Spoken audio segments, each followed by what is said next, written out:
The following is a special presentation of the Decibel Geek podcast.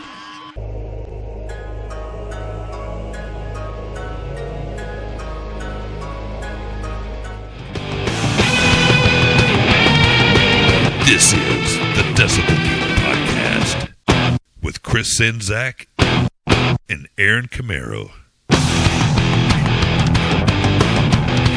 We hope you missed us, because we sure missed you, but we're back. That's right. This is the podcast that lays down the groove, as you're going to find out right here today. This is the Decibel Geek podcast. My name is Aaron Camaro, and I am always joined by my good friend, Chris Czynszak. What's going on, brother? Nice to be back after a week off. How you doing?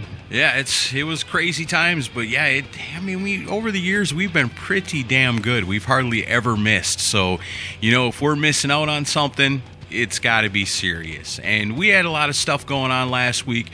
We apologize for missing out, but we're coming back strong. Yeah, and we still did do Friday Night Live. If you haven't checked that out, go to YouTube and also on Facebook. But yeah, the replay is always available if you miss it live on Fridays, but usually Friday, 8 p.m. Eastern. And we had a good time with Andrew Scambatti and Earl Skakel last week.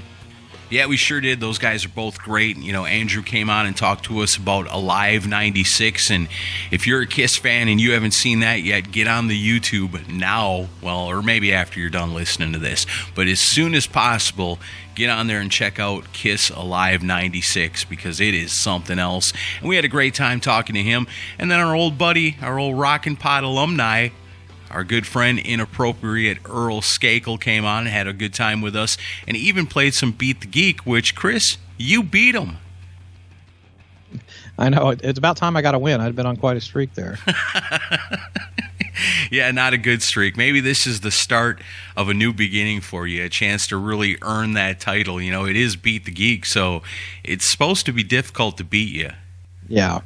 Maybe for next Friday Night Live, we don't have a guest. Maybe we can see if a listener wants to go against me. Okay, cool. I'll see if I can whip up some questions. But today, we're back for the regular podcast, and there's nothing regular about us because we're always trying to come up with cool and unique angles to talk about our favorite subject, hard rock and classic metal, and I think we've got a good one here today. But, of course, before we get to all that, we got to take care of our business. And our business, you know us, it's iTunes reviews, it's Podchaser reviews, it's Facebook recommendations, and basically anywhere else you can leave a review or a recommendation for us. We love it.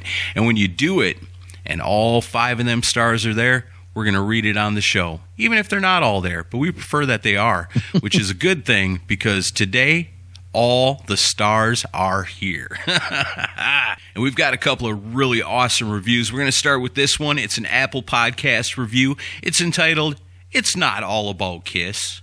It's 5 stars. It goes like this. "I've only started listening to these guys in the last 6 months. I thought it was a Kiss podcast in the past. It's just a great show about rock music. They cover plenty of ground, including Kiss.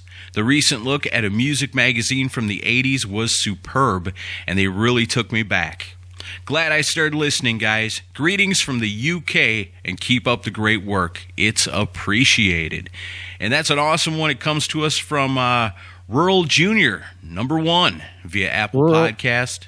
Huh? I think it's Rural Juror. Oh, Rural Juror. Okay. Yeah. He gets out there and takes care of farmyard disputes, maybe. I don't know.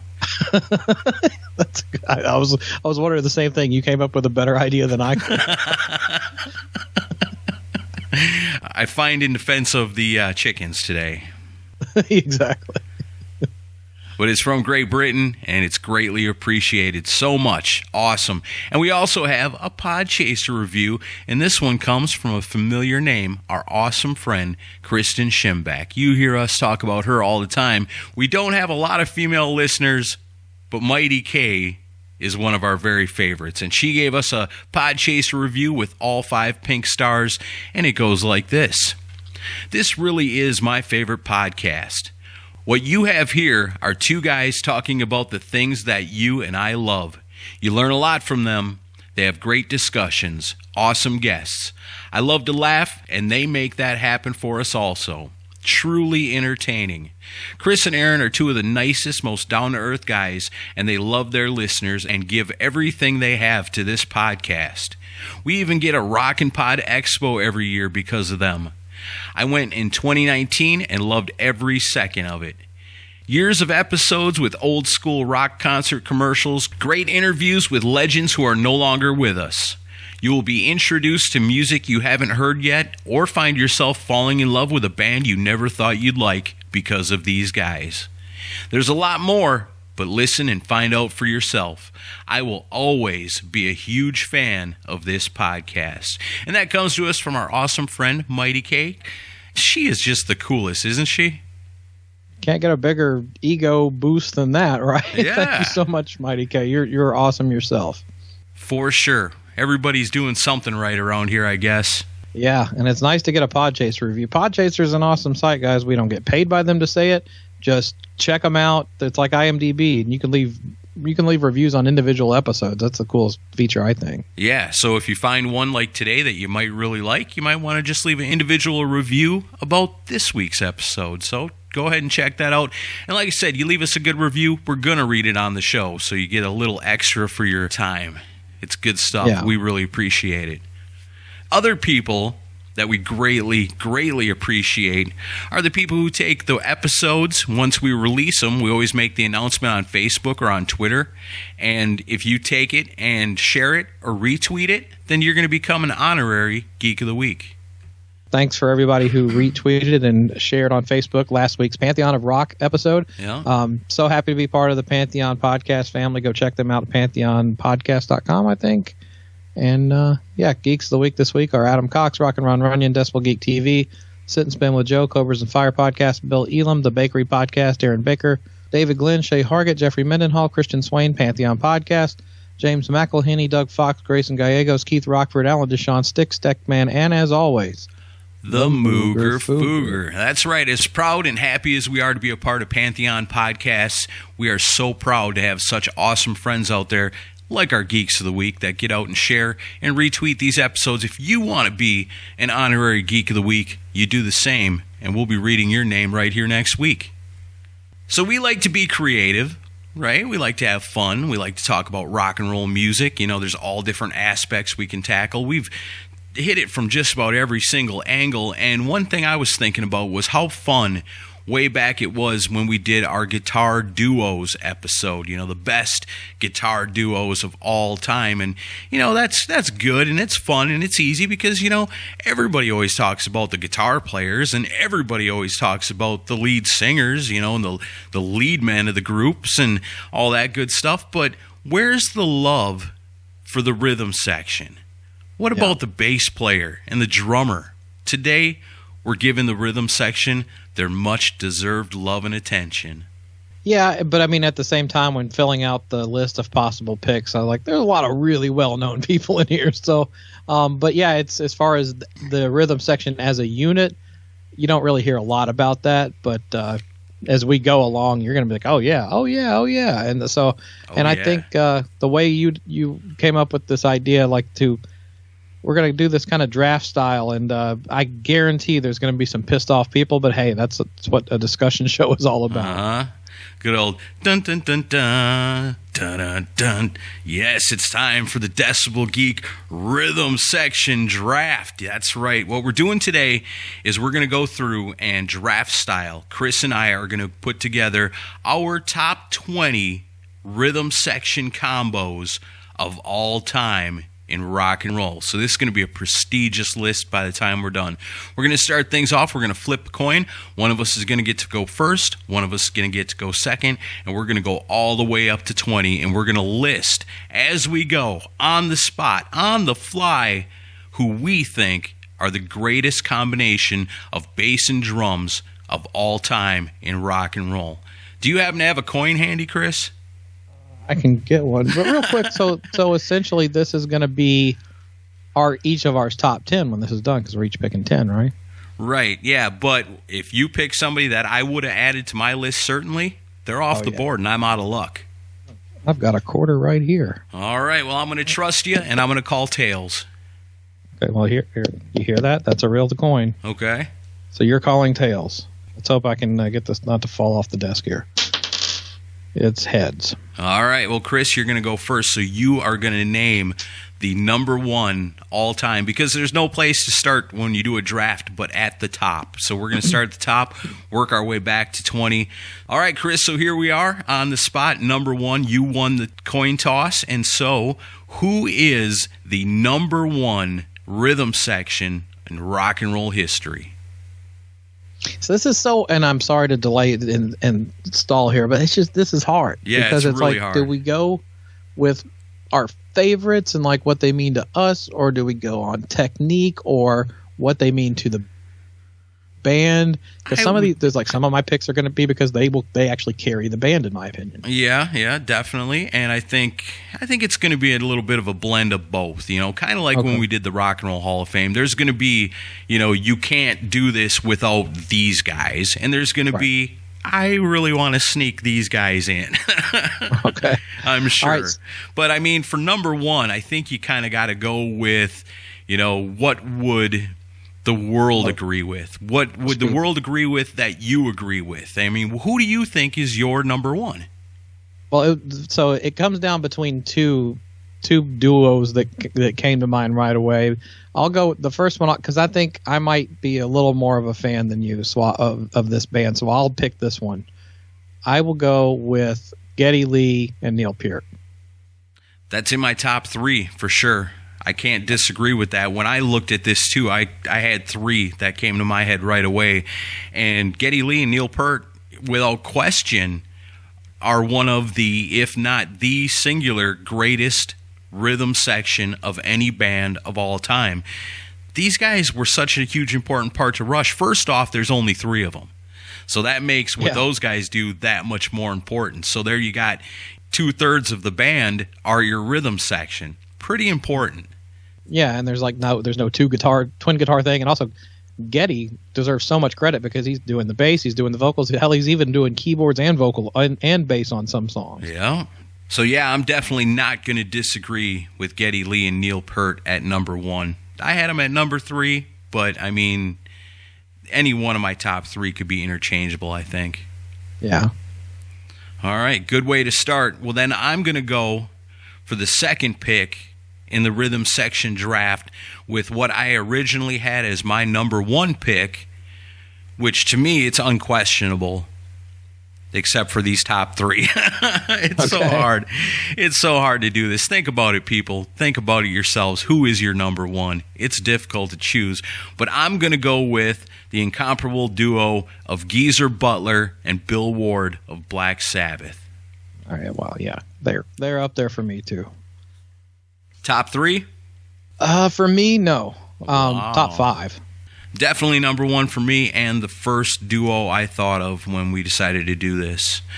All right, so, I mean, hard to argue either one of those, one or two. I don't think anybody would really disagree with that too much. But what do you got for number three? Well, this is the other duo that came to mind immediately that you just have to give it up for, and that's John Paul Jones and John Bonham. I agree with that. I mean, I've got them personally at 1, 2, 3, 4, 5. Mm-hmm. But top five is top five. I can't argue with that. I'll go top three with them. It's hard to argue that, because John Paul Jones and John Bonham were such a huge part of that band. I mean, sure, you got Jimmy Page and you got Robert Plant, and that's always going to be the focus of Led Zeppelin, but like you said, when you talk about two guys that anchor the band and anchor the songs, it's hard to argue with anybody being more important in that category than John Paul Jones and John Bonham. So I had him at 5. You're going to put him in at 3. I'm cool with that. And to give two examples of like things that stood out for me when I thought of them, as far as great work between the two of them, listen to Ramble On. Mm-hmm. The bass line on Ramble On is just so beautiful, and he's doing something so independent of what Page is doing on the guitar, and it gives a completely different color to the song. Obviously, Bonham, I can just say listen to the entire catalog because his work stands out so much, but Ramble On is the first one that comes to mind, and the other, listen to the pre-chorus / chorus of Immigrant Song. Yeah. And because Bonham's drumming on that is incredible, and and John Paul Jones's bass is just going like do do do do do do do do do do do do. It's just going all over the place, and that's I think they're at the top of the heap for me. I'll agree with that. No problem putting them at number 3. Well, then I'm going to go ahead and go with who I chose on my list as my number 2 rhythm section, bass and drum duo of all time. And, I mean, if this ain't at the top of everybody's list, I don't know. You might be listening to the wrong podcast. But for me, at number 4, I'm going to go with Steve Harris and Nico McBrain of Iron Maiden. Yeah, they were in my top 5 also. So far, as difficult as this is, it's not really that difficult because, when you're talking 1, 2, 3, 4 like that, it's all pretty easy. I don't think anybody can really disagree with this. I mean, Steve Harris, Nico McBrain, I mean, come on. You don't get much better than that. Yeah, I mean, incredible work. And, I mean, there's a lot of Maiden songs. Maiden's known for the great leads and Bruce's high vocals, but there's a lot of songs that those two carry, especially Steve Harris. I mean, he's the primary songwriter in the band. So I'm still partial to the earlier pre-Nico stuff in Maiden, but technique-wise, I mean, you don't get a better duo than those two. Well, and then you think about some of these, and this definitely applies for Steve Harris and Nico, but if you could take, like Michael Wagner does when we go visit him, and he's like, hey, check out this song, and he's got it all on the board, and he's bringing down certain things and bringing other things up. I could sit and jam on Iron Maiden all day if it was just the bass and drum tracks. Oh, yeah. I mean, they're songs within themselves. And so I think that's kind of important in this, and I think that deserves them a spot in the top 5, and it does at number 4. So that means you're up next. I don't know. We're going to start diverging here a little bit. I mean, 1, 2, 3, 4 is pretty easy. Yeah, well, I'm going to pick the one that everyone probably knew I was going to pick to start the whole thing, which I think you even told me on the phone earlier that you knew this would be my first pick. Phil Lynott and Brian Downey. Yeah, hard to argue that. Same thing that we talked about with Lemmy is Phil. He's singing the songs, he's playing the bass, he's holding it all together, and longtime drummer. These guys have had plenty of time from the very beginning to get that chemistry together, and they got it for sure. Even though Phil's also singing the songs, they don't miss a beat together. I had them at, let's see, 4, 5, 6, 7. I had them at number 8 on my list. A top 10, that's hard to argue with. But yeah. Thin Lizzy's known for a lot of good changes on the guitar position throughout the years, but Phil and Brian were the constants through the whole thing. And Brian was there right from the beginning, but I don't know, there's so many great songs. Like, if you just want to hear the best example of those two working together, to me, and I know our good friend Luke Carl will agree because it was his favorite live album, Thin Lizzy, Live and Dangerous. Listen to that one. Yeah, for sure. And I think there's something to be said, too, for the longevity of a rhythm section partnership like that. Because there's some great bass players out there that I go, they played with a lot of different drummers and didn't really have a lot of time with one or the other. Right. And then I look at it and say, well, there's a lot of great drummers out there, too, that had a smattering of all different kinds of bass players that they played with, but never really had that one guy with any type of a run. And when you're talking about the entire career of Thin Lizzy, as long as we had Phil Lynott with us, it was those two doing it. Right. Yeah, for sure. It's a great pair of musicians, and Brian Downey, he saw a whole lot of drama through his period of time. He's always been kind of known as the steady guy through the whole thing, and I can imagine that's a volatile band to be drumming for. And there was a lot of craziness going on behind the scenes and on stage. Those guys would get loaded pretty regularly. So, yeah, I mean, I just love the way he locks in. He's not a flashy guy, but super solid drummer, and went through a whole lot of different types of music that that band did, all the way up through Thunder and Lightning, that really heavy record. Yeah, for sure. All right, so then that's going to bring us up to number 6. This is going to be my choice, and to put in the rhythm section draft at number 6, I'm going to go with a classic. I'm going with Roger Glover and Ian Pace of Deep Purple.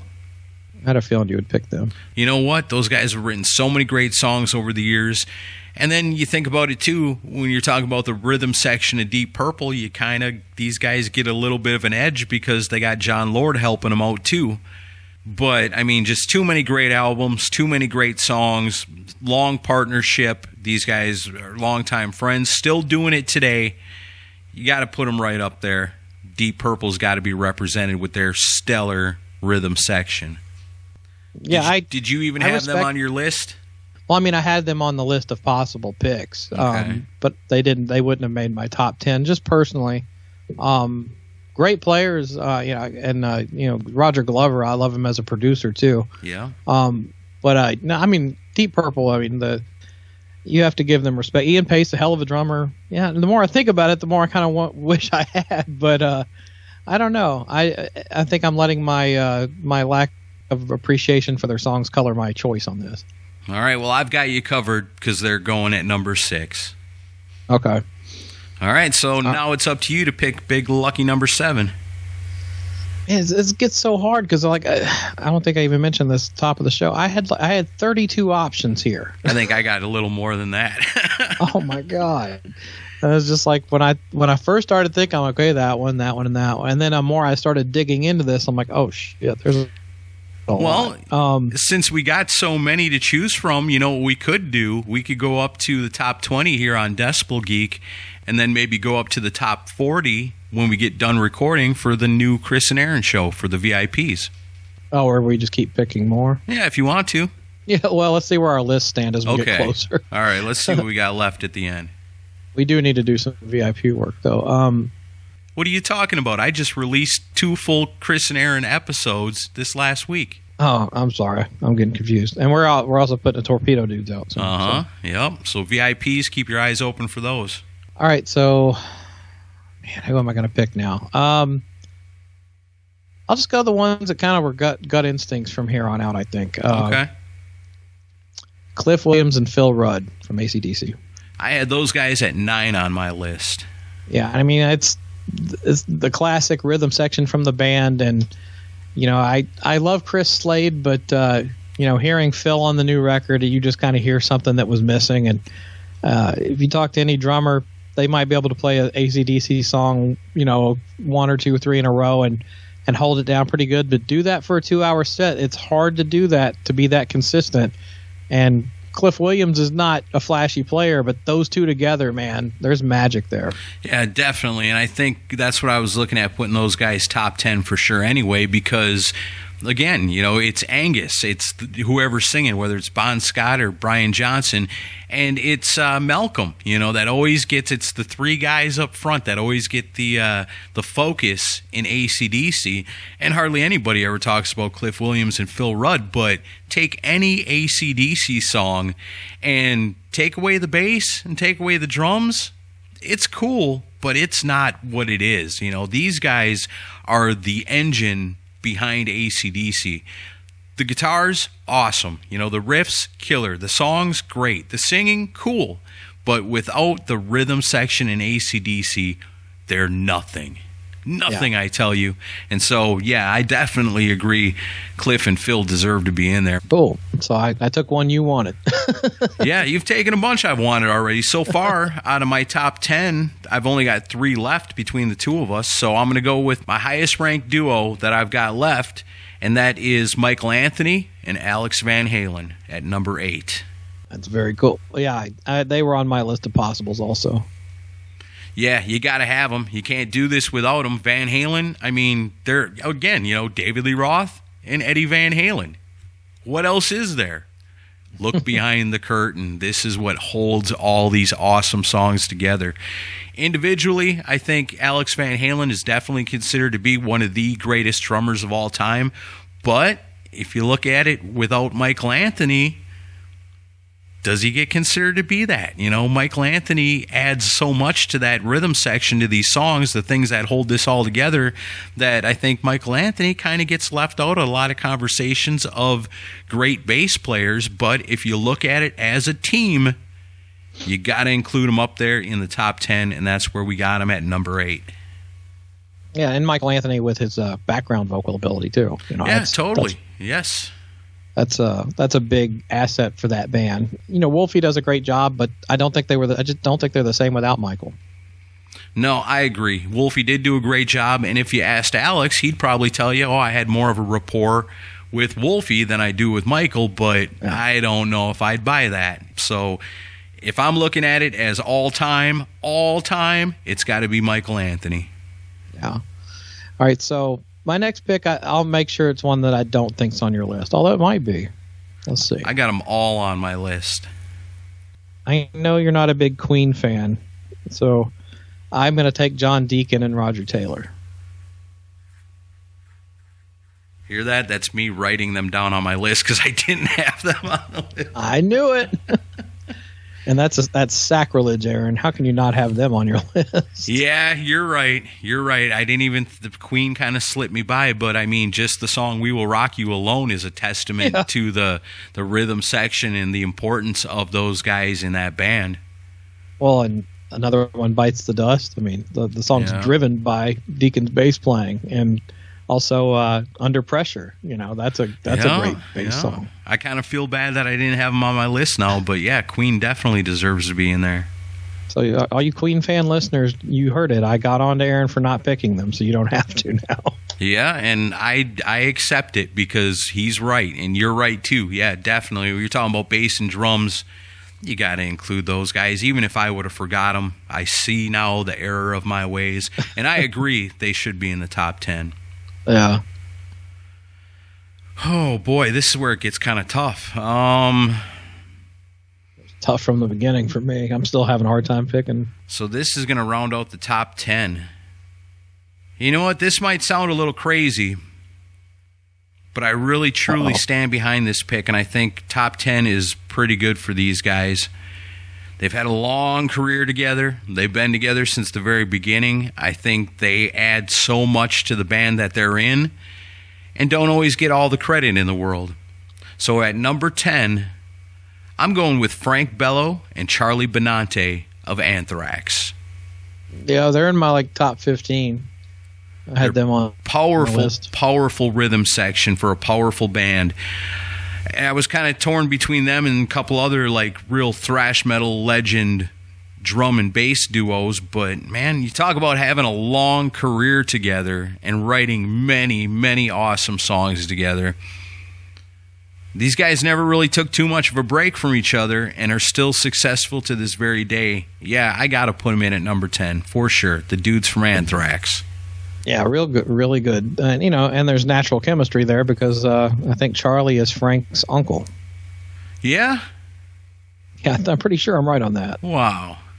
I did not know that. Yeah, it's an uncle a year or two in age apart. That's cool. So I think, that's solid top 10 right there. So we have our top 5 each. Do you want to go over what we have so far? Okay, so far at number 1, we've got Geddy Lee and Neil Peart.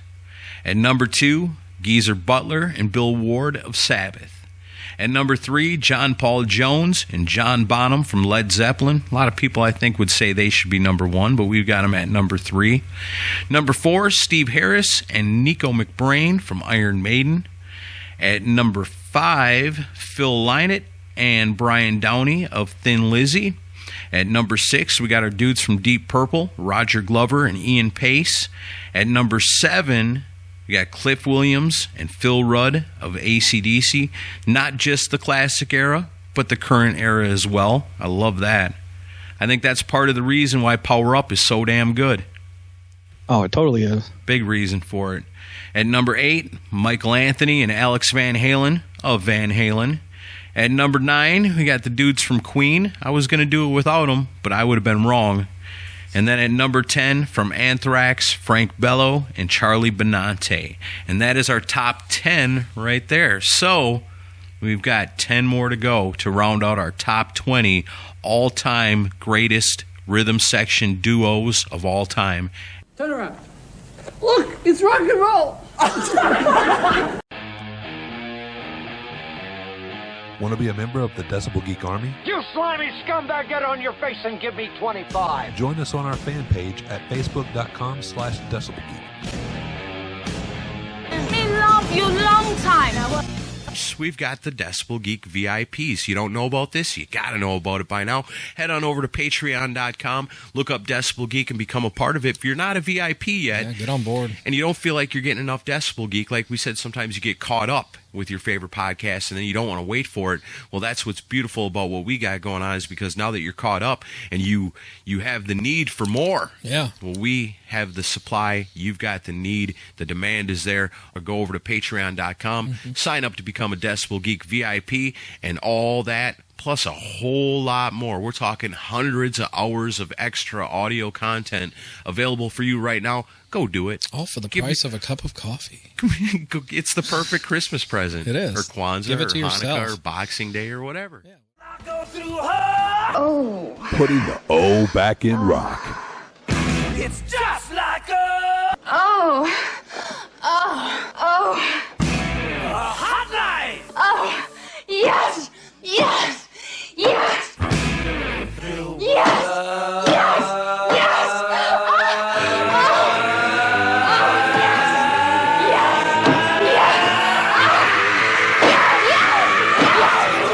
You're listening to the Decibel Geek podcast. Damn, it's getting so much harder now. All right, here's one where they could have easily made the list over Thin Lizzy if I was, I don't know. They're kind of on the same playing field in the importance to me, and I think importance to the band. I'm gonna go with Doug Pinnick and Jerry Gaskill of King's X. Yeah, I won't disagree with that. Doug Pinnick and Jerry Gaskill, there's no denying them. Again, here's another situation where your bass player is also your singer. It's a three-piece band, so that means 2/3 of the band is the rhythm section. King's X, undeniably awesome band, and yeah, I think they deserve it. So I do not have a problem with Doug Pinnick and Jerry Gaskill at number 11 at all. They're so integral to that band. I love Ty Tabor, too, an amazing guitar player and writer, but Doug, between playing a 12-string bass and his soulful voice, and Jerry with like one of the most unorthodox drumming styles you'll ever see if you see them live. He plays. Nobody plays like Jerry Gaskill. He's very unique. And if you haven't seen King's X, you have an opportunity to. I highly suggest you. Even if you're not a fan of their songs, you'll walk out of there with a whole new appreciation of what they do. And you talk about pocket with these two, man. Yeah. Nobody locks in like these two do live. It's a great thing to watch. It's that ability for the drums and the bass to become one instrument together, played by two different individuals. And if that's the criteria, number 11 might be a little low for those guys. Yeah, true.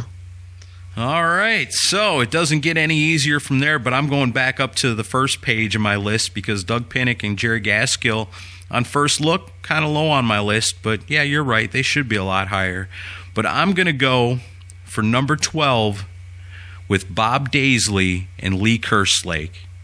Didn't even have them on my list. No, and I'm thinking about the early Ozzy, I'm thinking about Uriah Heep, but mainly the early Ozzy. I mean, those guys were so good together.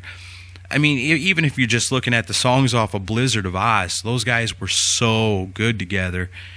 I can't deny them. I think they deserve it. If not, if I would have been putting this list together myself, they may have been top 10. But 12, not bad. I think they deserve it. Bob Daisley, Lee Kerslake, number 12. I stand by that.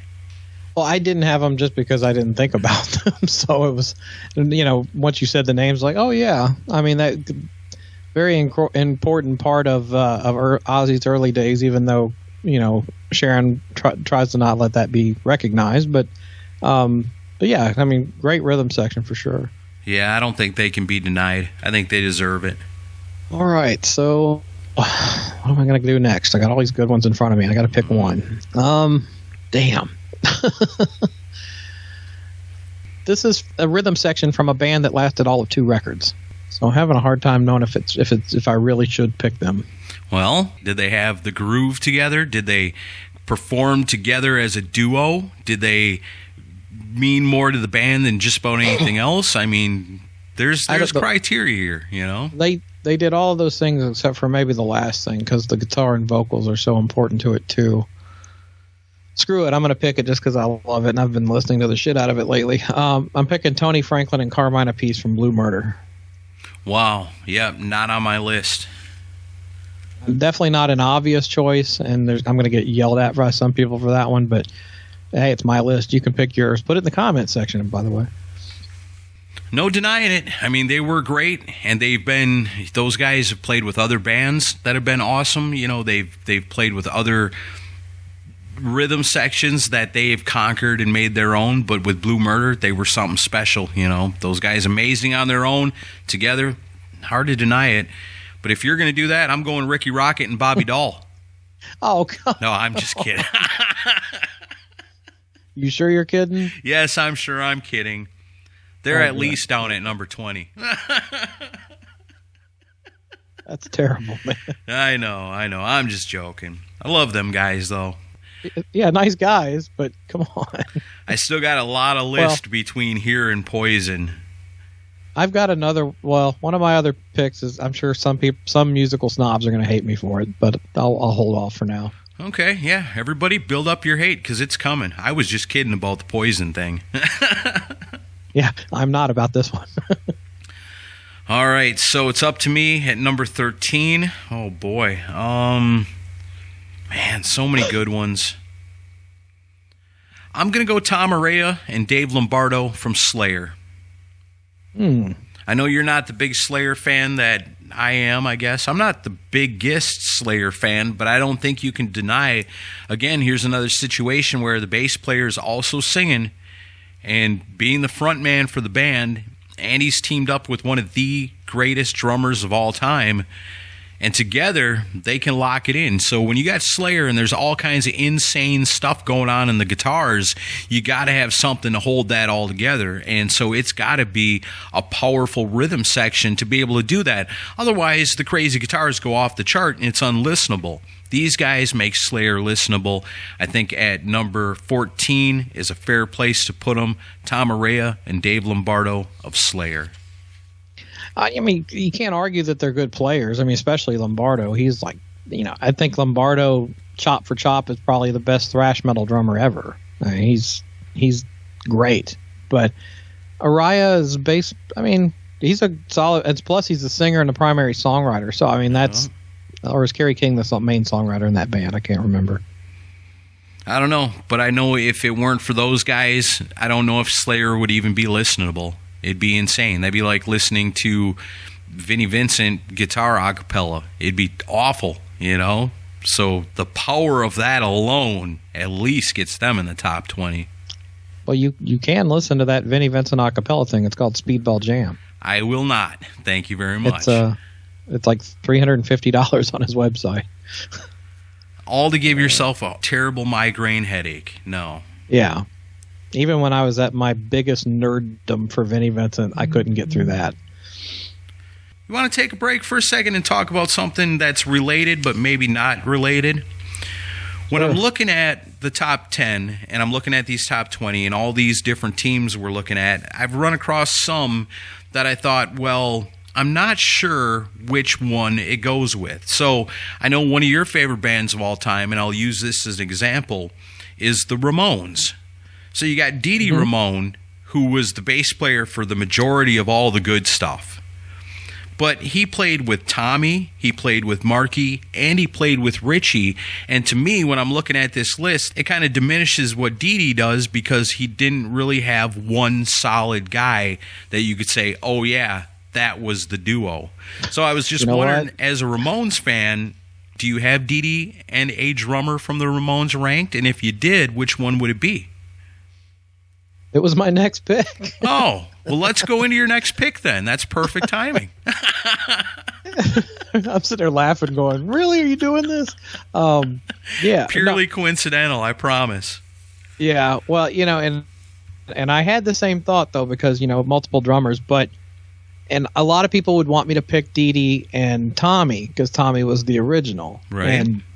And Tommy's very important to the original Ramones sound. However, my favorite version of the Ramones are the Marky years. So, I think Marky was a superior drummer. I still think that. And, the way he locked in with Dee Dee, like listen to the It's Alive live album, and you'll hear those guys just kicking ass together. And, and also Marky left, and then Richie came in, and Richie was with him for a little while, but then Marky took over for the whole rest of the band's run. So I consider Marky the quintessential Ramones drummer, and they absolutely were going to make my list. I know some people are probably rolling their eyes at that, But I mean, God, how important are the bass and drums to the Ramones? I mean, they're hugely important. True, yeah.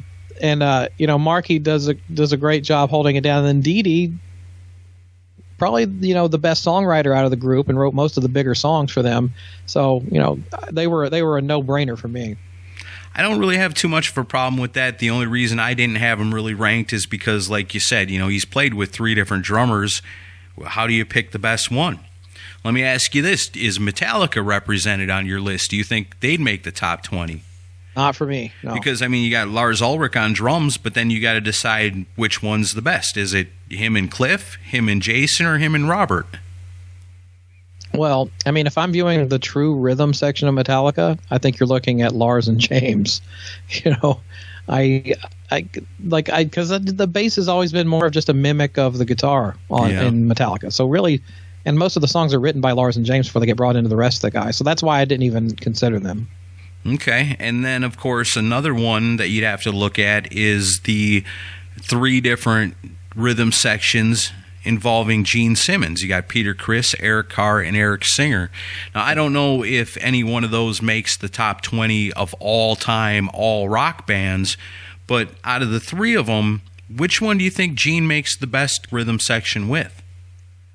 To me, and this is just my opinion, the early years with Peter Criss.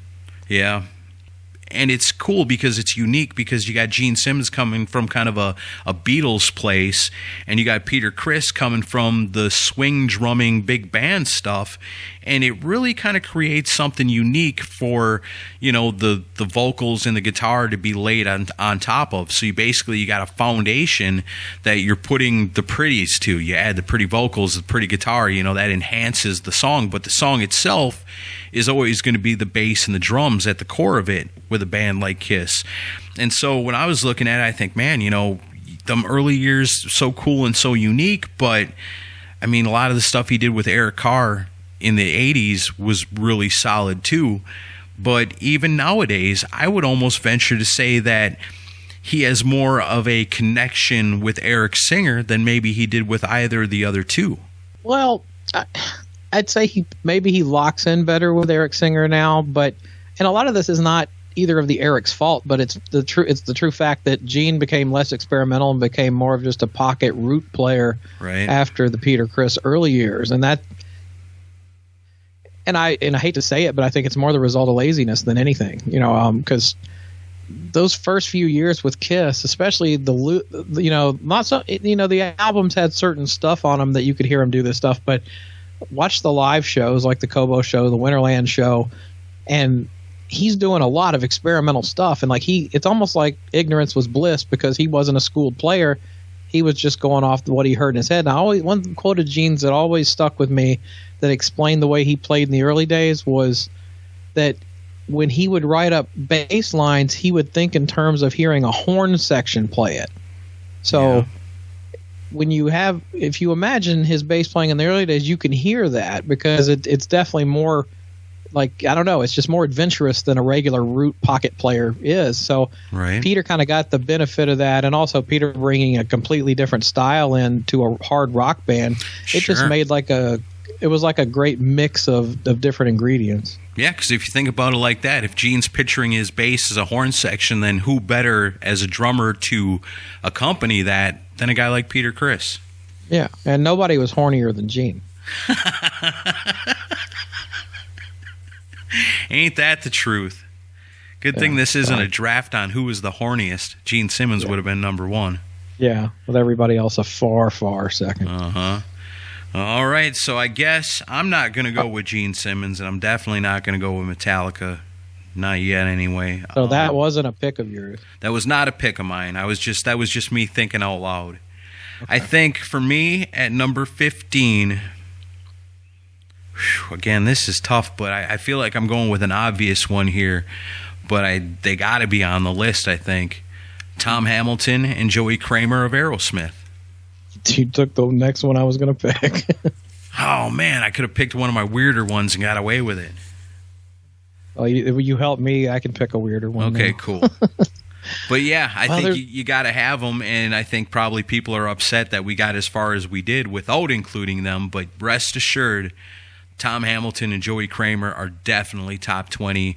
Well, see, now there's two rhythm sections that I can't believe neither of us have picked, and they're like the fucking Mount Rushmore.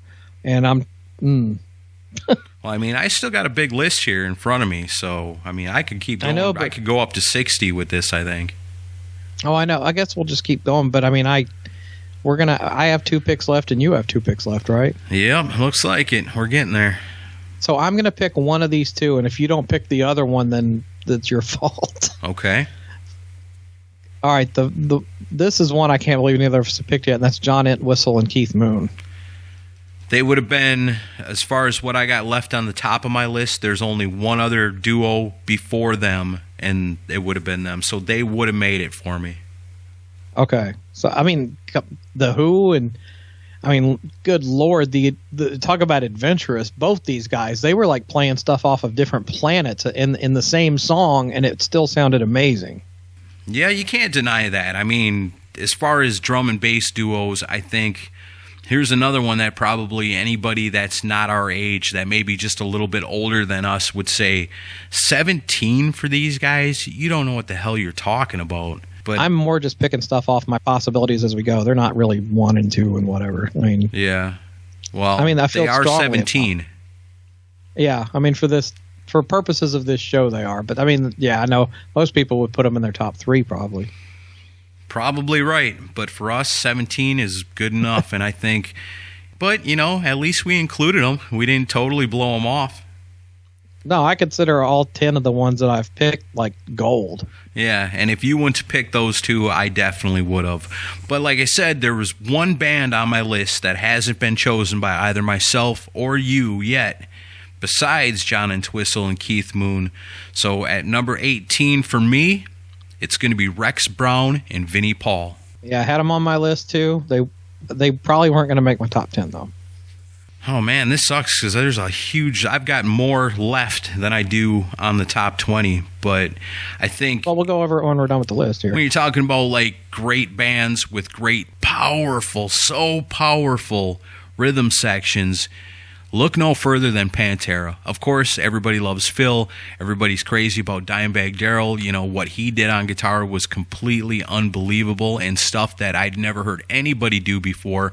But again, just like Iron Maiden, Pantera is a band that you could actually take Phil and Dime out of those songs and still crank it up in your car and be headbanging as you were driving, because it's the driving force behind those songs. Yes, Dimebag adds so much lightning and so much fire to those songs, but without the tank treads that make that shit chug along, I mean, the rest of it doesn't even really matter. So as good of a guitar player as Dimebag is, and as much as he adds to those songs, I think without Rex and Vinny, these songs are nothing. You got to have that power behind them, otherwise they don't work.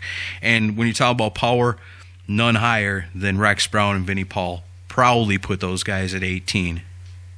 Well, I mean, they deserve consideration for the fact that, you know, Pantera was, well, when, you know, I'm not including the first 3 records because they were very different, but, you know, once Cowboys came out, you know, the term groove metal got kind of coined, and it was because of them.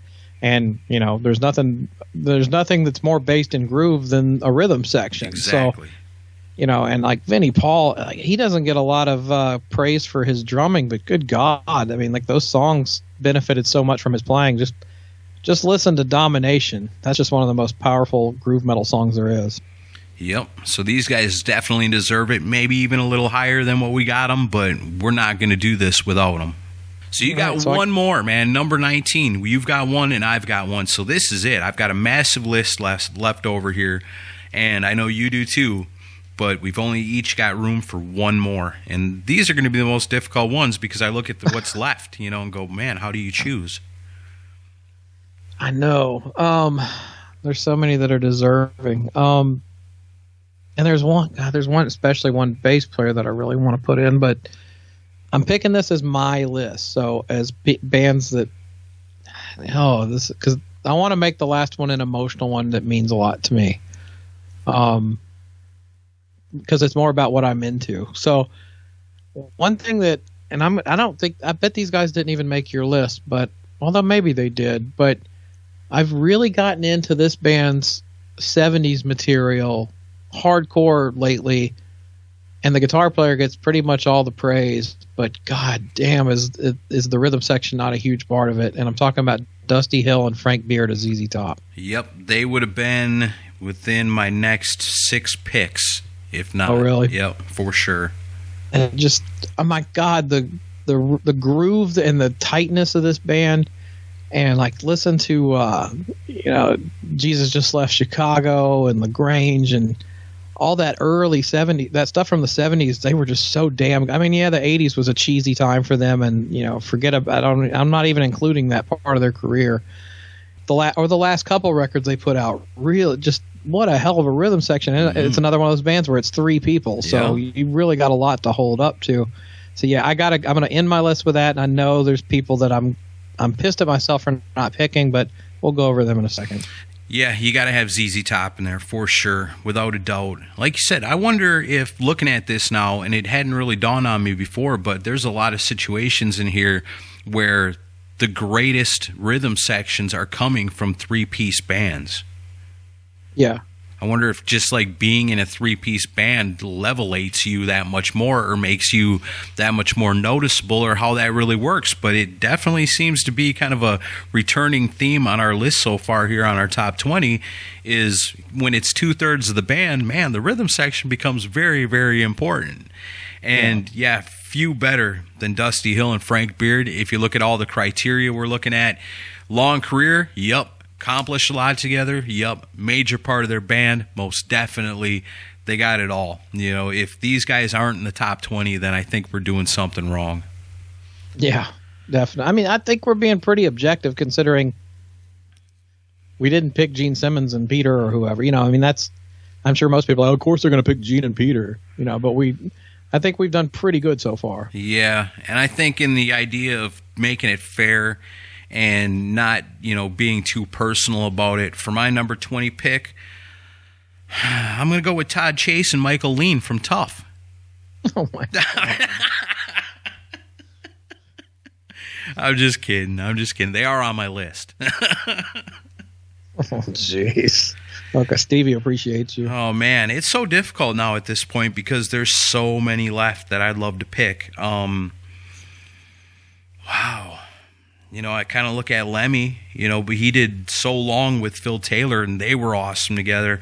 But then I thought you would have picked them. There's a whole nother side of it where he was with Mickey D for so long, and he was so awesome with him too. So it's not like you think of Lemmy and it's just one guy. It's 1 out of 2. So that kind of knocked them down. I looked at Peter Steele, Typo Negative, but I mean, he a long time Johnny Kelly, and then before that, a lot of their classic stuff was with Sal Abruscato, I think is how you say it. You're on your own with that one. I don't know how to say his name either.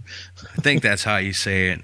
If I look at my list the way I've got it now, and I go with the top one that hasn't been listed, I hate to do it. I want to go with the one below that, but you kind of have a hard time not including these guys, and I think people would look at me funny if I didn't.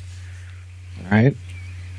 I guess, just to be fair and just to be right, I'm not the biggest fan of this band by any means, but you cannot deny the rhythm section of the Red Hot Chili Peppers. Look at Flea and Chad Smith.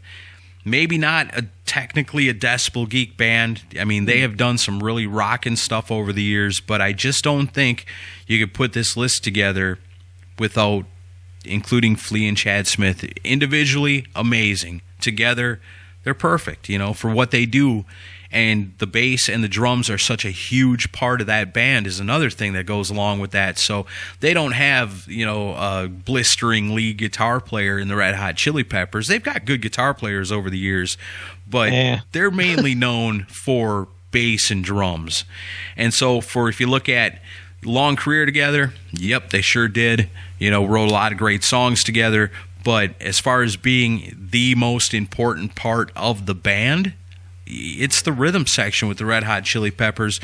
And so I'm going to give the 20 spot, Man, there's so many other ones I love. I mean, there's other teams on here that the bands that they play for I love so much more than the Chili Peppers. But if we're just being honest and we're just talking about rhythm sections and the team of the bass and the drums, at number 20, I'm going with Flea and Chad Smith. Is that wrong? No, it's actually a smart pick because, and like they wouldn't have made my list, but I've always said about the Chili Peppers, like the drummer and the bassist are amazing. It's too bad they don't have a good singer or a good guitar player. I've always said that. I don't mind the singing so much. I think dude's a decent singer, but I mean, yeah, they could use a really kick-ass guitar player, but that's not really what they're going for. Well, the only time I liked the guitar playing in the Chili Peppers was the One Hot Minute album they did with Dave Navarro. See, and I'm not even a fan of that because I don't think the guitar playing's that quality on that album. I liked that it was thicker sounding and heavier, but the songs were not great. There wasn't much good stuff on the record. But no. But Anthony Kiedis, I think, is one of the most overrated vocalists in music history. I think it would be difficult for a really, really good guitar player to come in and be a part of the Red Hot Chili Peppers because the rhythm section is so powerful and drowns out just about anything else around it. So, well, I think my biggest gripe is not so much the ability of the guitar player as it is. It almost sounds like they intentionally try to make the guitar sound as puny and tiny as possible. You know, the guitars always sound so weak on their records, and I almost was like, is Flea the Lars Ulrich of the Red Hot Chili Peppers, where he goes in, he's like, turn their guitars down 2 dB, you know?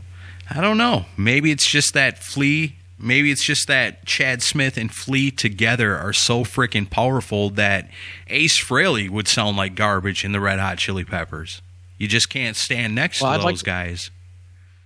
I'd love to hear Flea and Chad Smith do a side project and do like a hard rock or a metal band. That would be killer. I would love that a lot. Because I know they would do some cool shit. Oh, they got it in them, all right. Could you imagine those guys doing like a thrash metal band?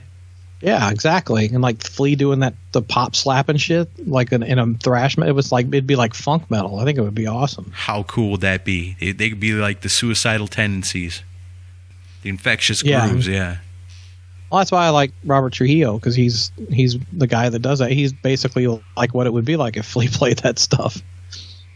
But I think overall, looking back on this, I think we've done pretty well. I don't think there's anything too outrageous on here, and I think we covered a lot of good people. Is there plenty left? Oh, yeah, there's a lot left. But like I said, maybe you and I slide on over from here to do a little Chris and Aaron show and round out the top 40. We can knock that out real quick and have a whole new episode up for you guys. Okay, if you're on page, go to patreon.com/Decibel Geek and sign up to get that. And there's, I want to say it so bad, but there's like a couple of picks on here that I'm like, why the fuck didn't I pick them? So that'll be fun. And obviously, when you get this episode, either on Twitter or on Facebook or wherever, leave in the comments section what we got right, what you think we got wrong, and what you would have picked. Yeah, who did we leave out of the top 20 that you would have put in? We want to know. Leave it in the comments section. Let's get that conversation rolling over there on our Facebook page, because that's where it's happening at. Like us on our Facebook page. You get in on the conversation. We like that a lot. It's a lot of fun. It's like a big rock and roll party over there, and we're all talking about it. Then head on over to Decibel Geek TV on the YouTube. Rock and Ron's got it happening over there. If you missed any of the Friday Night Lives we've been doing, that's where you can catch up on it. He's got those in the archives now, along with a bunch of other cool stuff we've been doing. And, we got some cool stuff coming up again this Friday night. But like Chris said, if you want to hear part 2 of what we're doing here with this draft, with these awesome rhythm sections, then you got to become a Decibel Geek VIP. And you do that by going to Patreon, looking up Decibel Geek Podcast, and joining in on it. It's very, very inexpensive. But there are, like I said, I just released episode 112 of the Chris and Aaron Show. So there's 112 episodes of that available, and those are usually about an hour long, if not longer. And we also got the Torpedo Dudes going on, which is our very own Kiss podcast. They tell me it's the greatest Kiss podcast in the history of Patreon. It is. That's what I hear. As a matter of fact... The only one, but yeah. Right, yeah, it's the only one. But, the very next release for the Torpedo Dudes is super secret, awesome, from the archives, something I forgot that we had. It's very cool, and the Kiss fans are gonna love it. All the extras and all the fun, the Torpedo Dudes, the Chris and Aaron Show, and so much more, head on over to patreon.com and become a Decibel Geek VIP. And while we're at it, I want to tell you guys this. Do us a favor. Head on over to Pantheon Podcasts, give them a like, and tell them thank you for partnering up with the Decibel Geek Podcast. They'll be super impressed with that. Yep. All right, you ready to get on over to the Chris and Aaron Show and finish this thing off? Yep, I'm getting in my car right now. All right, well, for everybody else, we'll see you next week. See you.